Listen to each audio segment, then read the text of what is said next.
Oh, I see. I was hoping that that was flat. There we go. Hi, everyone. I'm Dr. Owain Kenway. I'm the head of research computing in the Center for Advanced Research Computing at UCL. And today so we've had some very cool technical talks. I'm going to talk about something that's fairly boring, which is HR.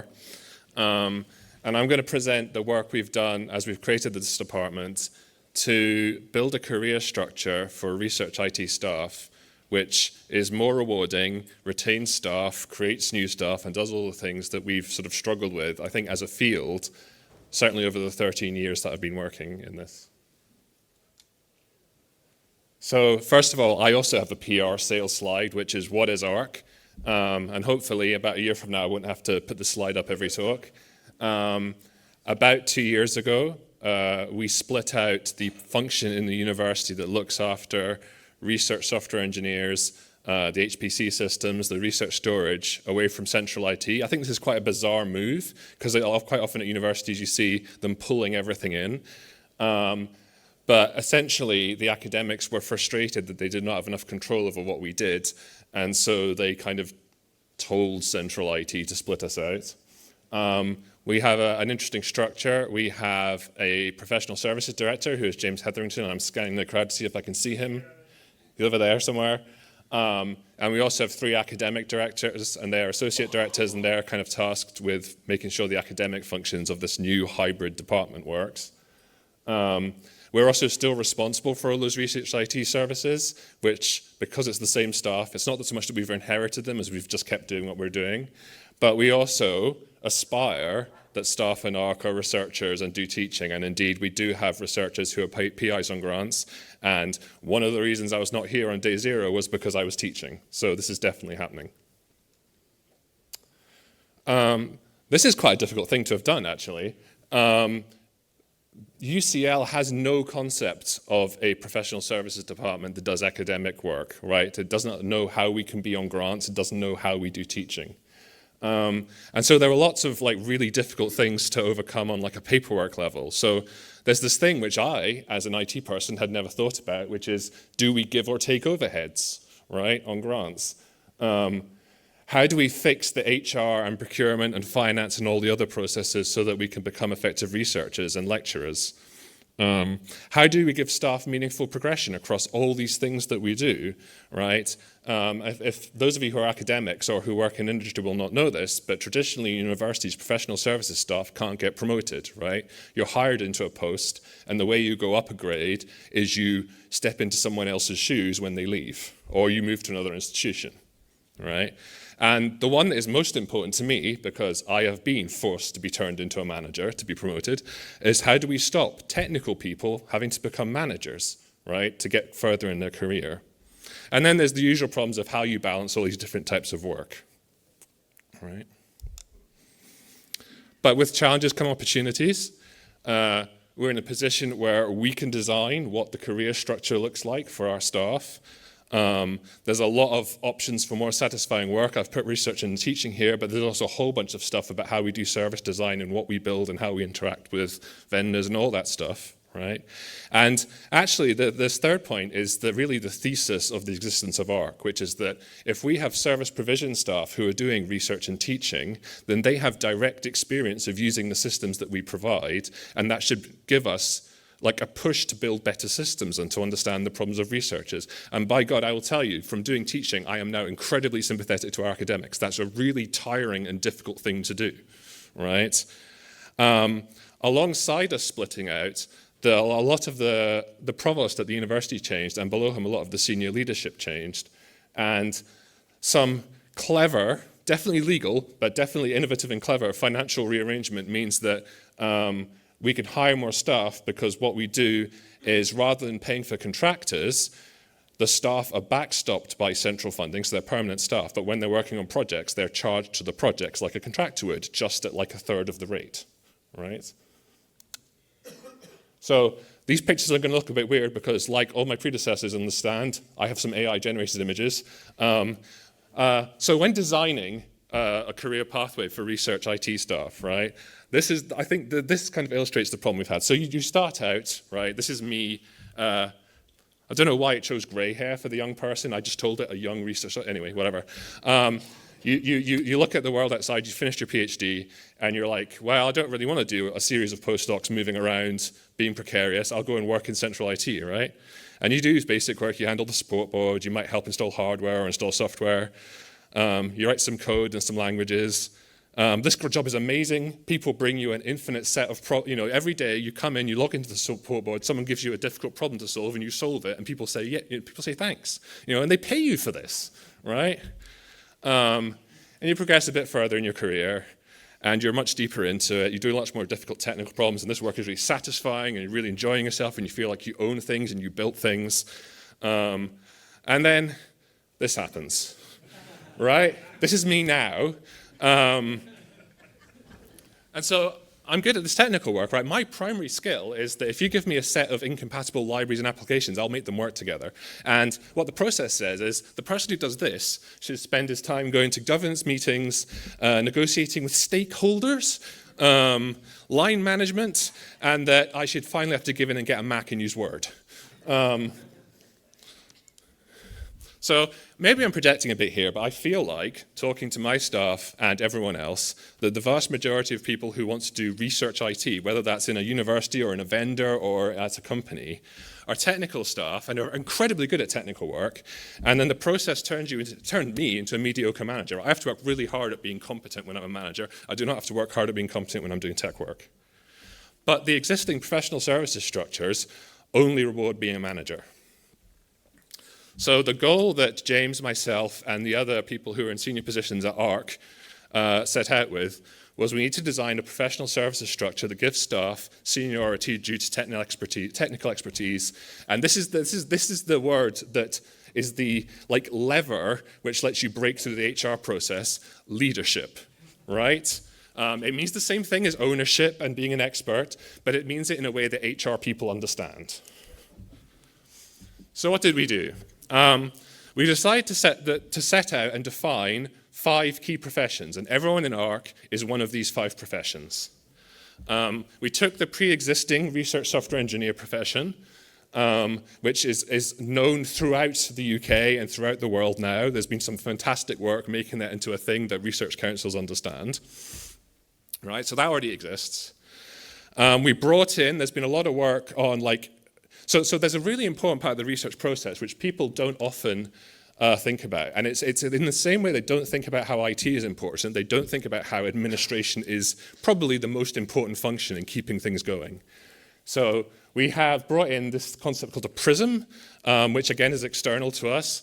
But basically, these are the experts in all of the management and organization and process. These are the software engineer experts, but they're not software. The software their experts are is the university and grants and that whole process, right?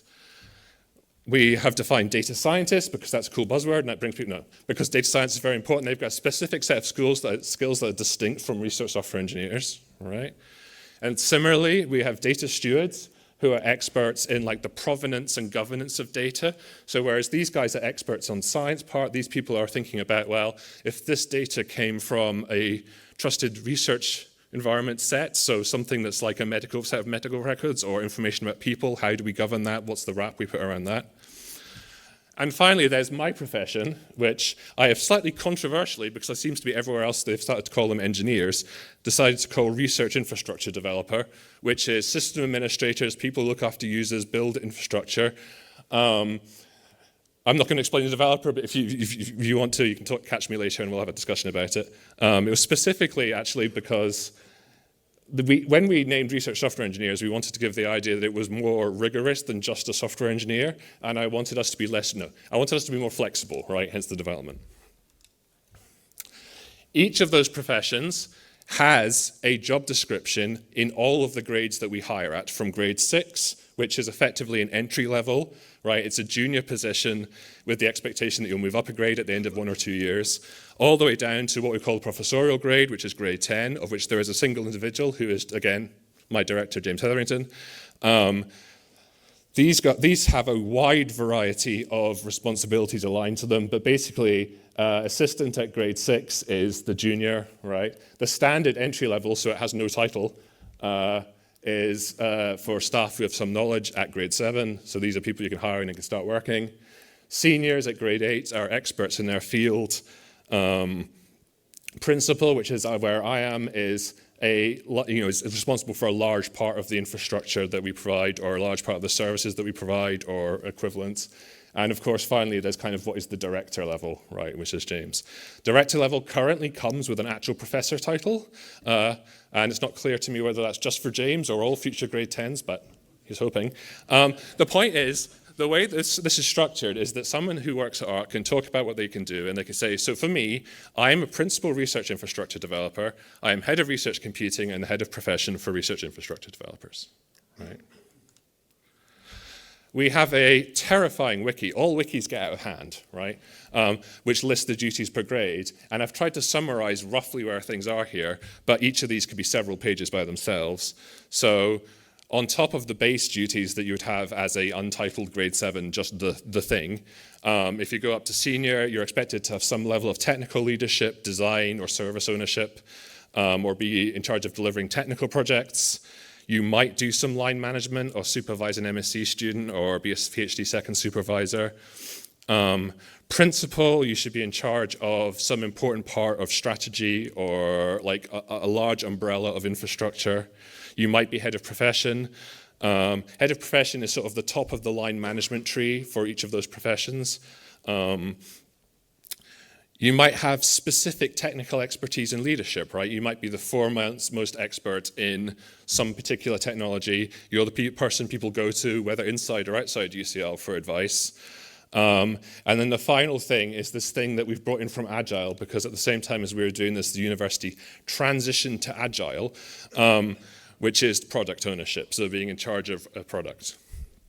Finally, of course, at professorial, you are the god emperor of something. You work, you're involved in international partnerships or national partnerships, or you might be involved in senior leadership at the university.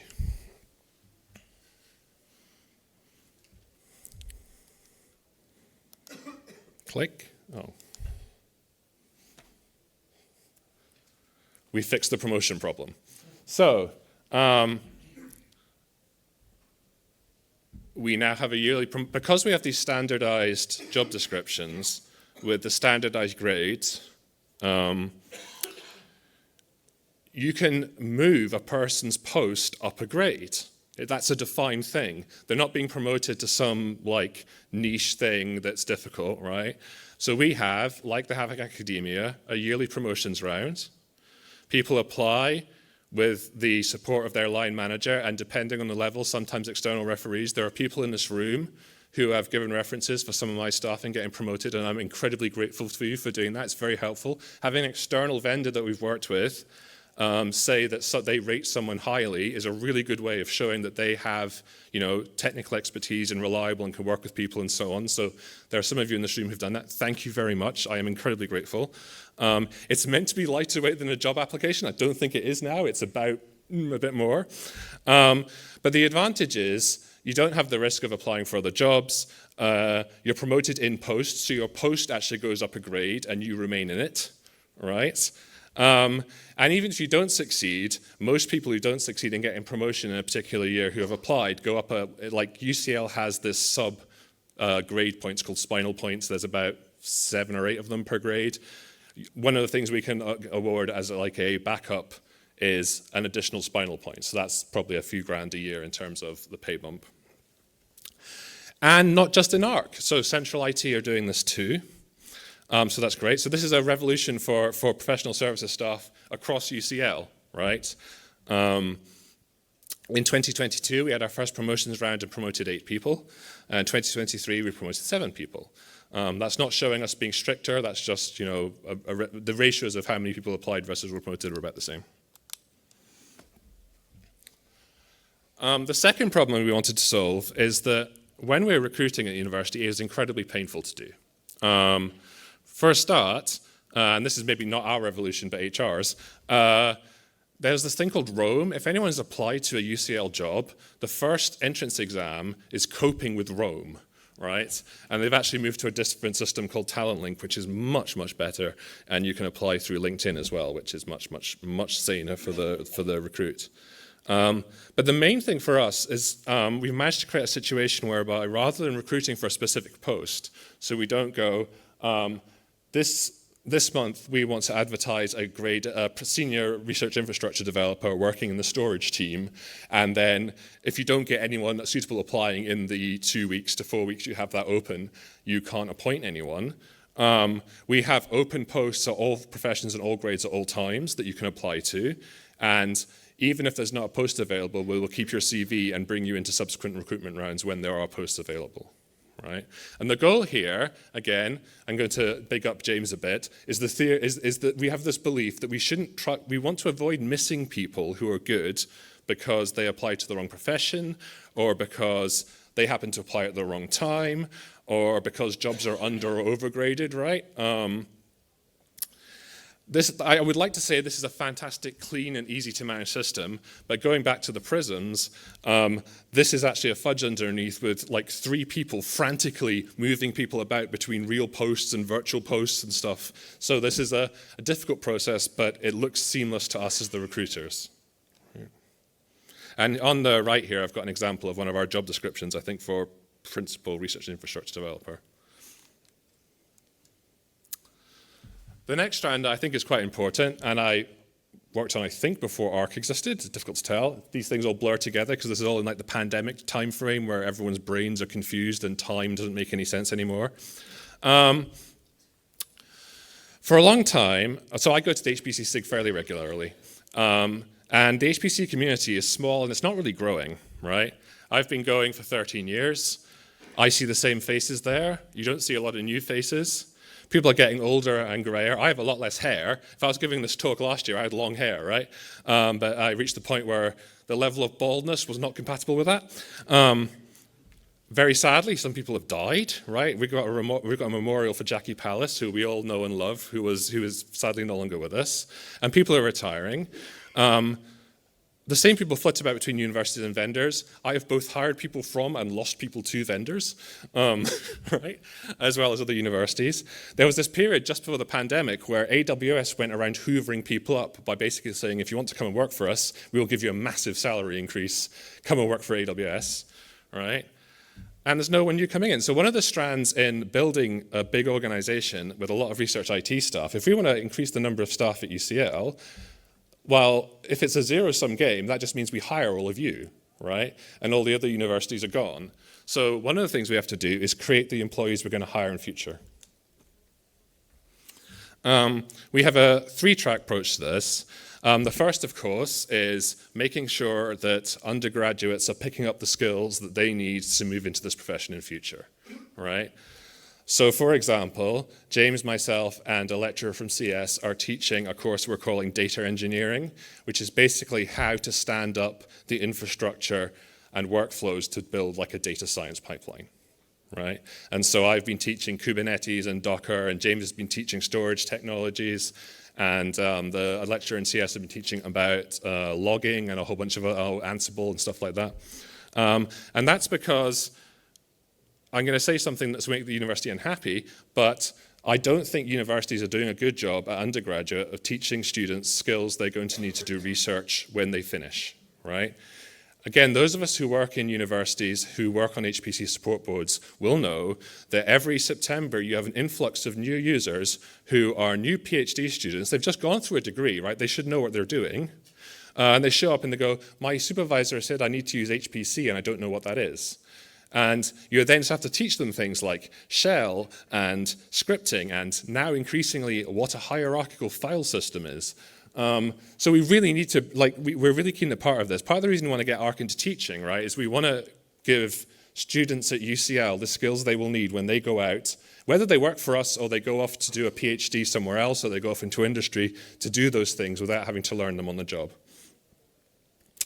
The second part is really important to me because I come from a team, so some parts of ARC are very academic. The system administrator profession, as you all know, is not necessarily very academic, right?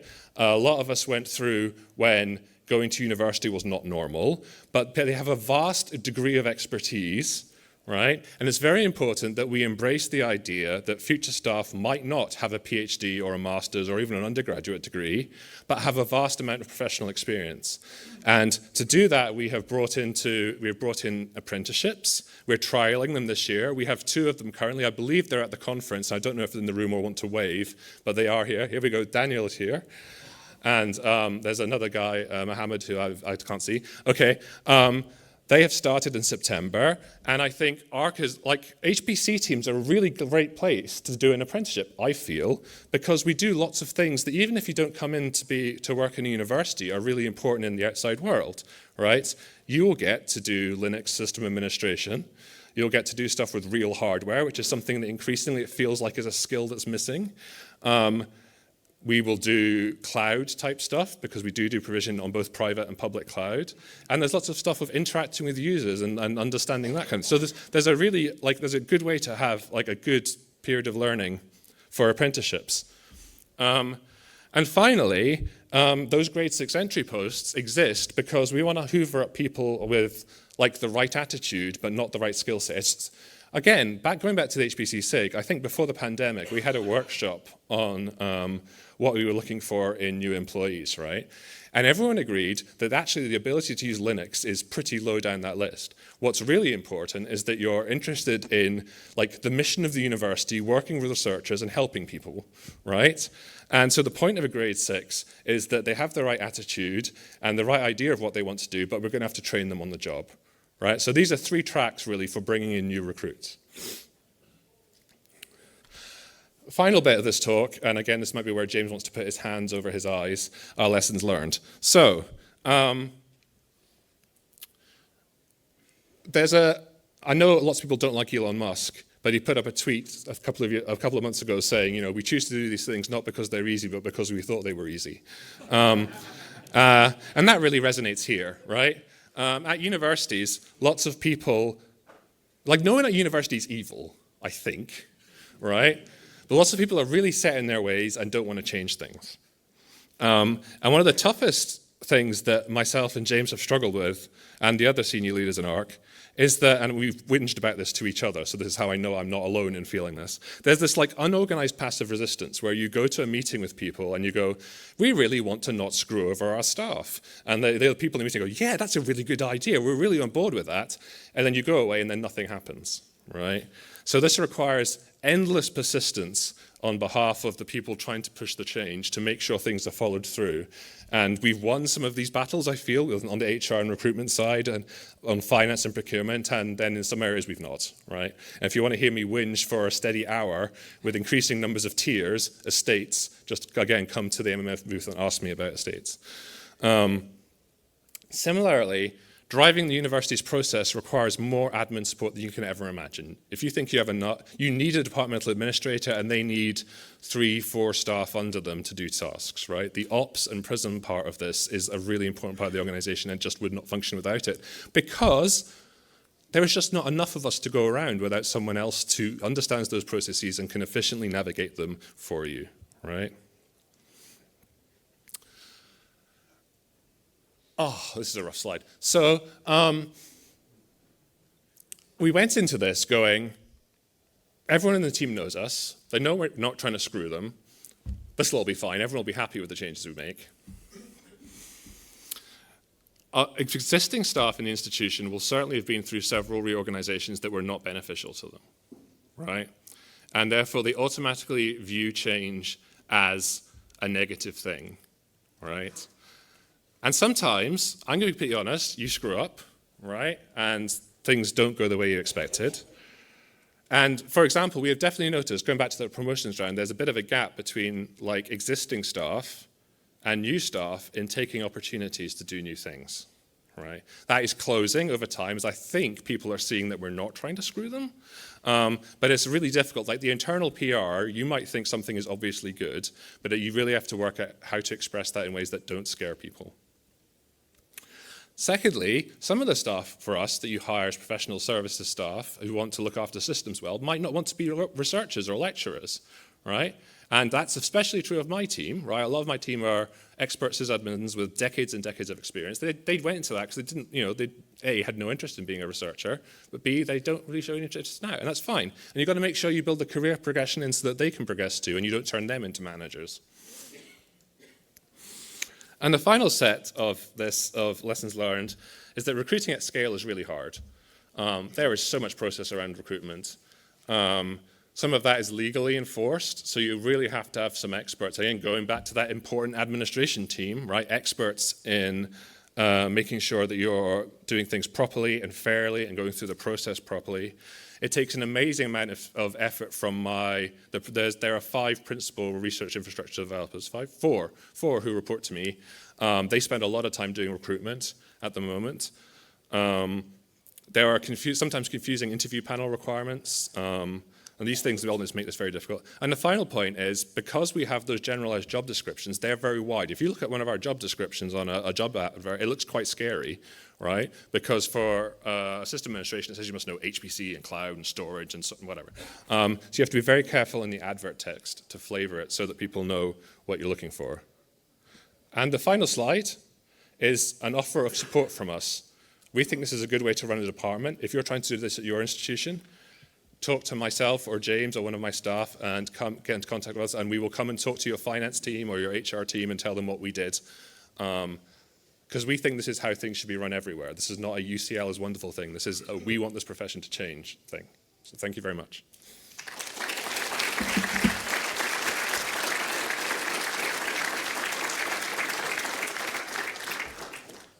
Thank you, Owain. Questions? Thanks a lot for a very interesting talk. Like you, I started 13 years ago, and like you, I see the lack of fresh blood, as I call it.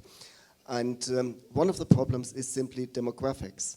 Most Western countries are growing older, but new people, younger people, are not coming in. This is the way it is. If the UK, and this is a very provoking question, you know me long enough. If the UK doesn't want to end up like Japan, where they've got a stagnating economy, simply because they've got way too many old people and no younger people coming in, we need to embrace young people.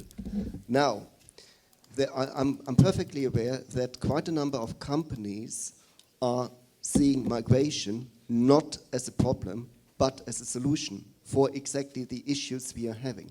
Is it not time that the UK universities stand up together publicly and tell the government their current policy on migration is just put in here nice words? I completely agree, and I was absolutely dismayed this week to see the government set a threshold for foreign skilled workers. That is, because we're in London, it is the grade 7, just for us. For everyone outside of London, where you don't get the London weighting, grade 7 staff and postdocs are no longer skilled workers, right? A postdoc is someone who has a PhD, right? I think that's pretty much the definition of a skilled worker. Why are we, we're all trying to do this stuff, and we have the government cutting us off our legs trying to do this. I absolutely agree with you, Jörg. We need to get, the university to come together and say, look, the alternative is we pay more, right? But I don't think the universities are planning to do that. But we need to tell the government that this is I completely agree. Hello. Just a related question. Thank you very much. A very thought-provoking talk. And I also agree that you need more, to bring in more young people. But I was just wondering also, apart from paying less than industry, as this is obviously a problem. Also, maybe the whole profession is perhaps not big enough to attract a lot of people because it's basically one team per university or whatever. So, potential recruits might not see that as a big opportunity. And I think it's worth pointing out that is not just.